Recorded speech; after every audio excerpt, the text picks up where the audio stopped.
ওই রাক্ষস, তুই সামান্য রাক্ষস হয়ে আমার বোনের সঙ্গে লড়তে এসেছিস। আমার বোনকে তুই বন্দি করে দিয়েছিস। তোর এত সাহস, তুই জানিস তোকে আমি এক্ষুনি আমার জাদু শক্তি দিয়ে তোকে আমি এক্ষুনি মেরে ফেলতে পারি। আমি কে জানিস? হো হো হো হো, আমি মরিচিকা ডাইনি। আমার রাজ্যে ঢুকে তোরা তো ভুল করেছিস। তোরা রাক্ষস হয়ে আমার এলাকায় ঢুকেছিস। তোদেরকে তো ছাড়া যাবে না।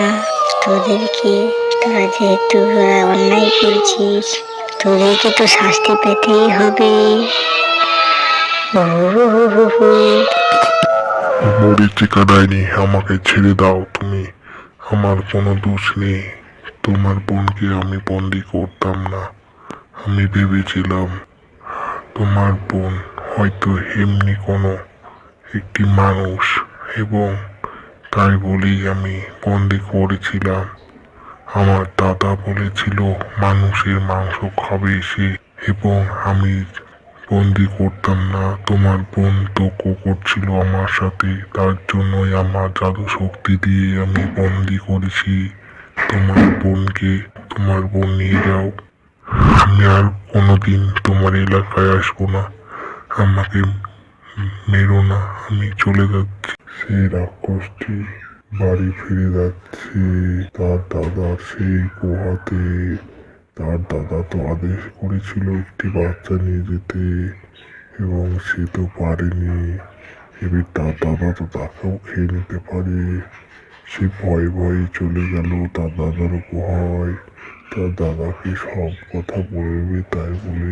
তার দাদা তো প্রচন্ড রেগে গেছে, এবং তার দাদা বলছে, ওই আদি, তোকে যে বললাম আমি যে একটা মানুষ নিয়ে আসতে, তুই নিয়ে আসলি না। তুই এতক্ষণ কি করছিলি? আমার প্রচন্ড খিদে লেগেছে।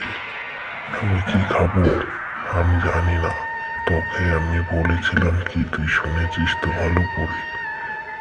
মানুষ না দিয়ে আসলি তোকেই খেয়ে নেবো, আমি তোকে বলেছিলাম। তুই তাও মানুষ নিয়ে আসলি না কেন? দাদা, আমায় ক্ষমা করে দাও।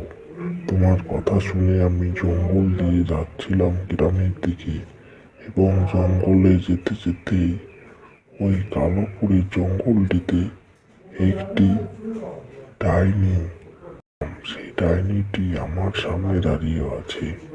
আমি বললাম, তুই কে রে?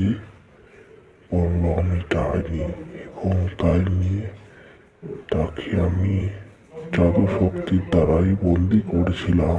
তার দিদি মরিচিকা এসে আমার সেই জাদু শক্তি থেকে তার বোনকে ছাড়িয়ে নিয়ে চলে গেল। আমি কিচ্ছু করতে পারলাম না, ভয়ে আমি চলে এলাম। আমাকেও মেরে ফেলবে বলে সে হুমকি দিচ্ছিল। এই মরিচিকাকে তুমি চিনো বর্দা?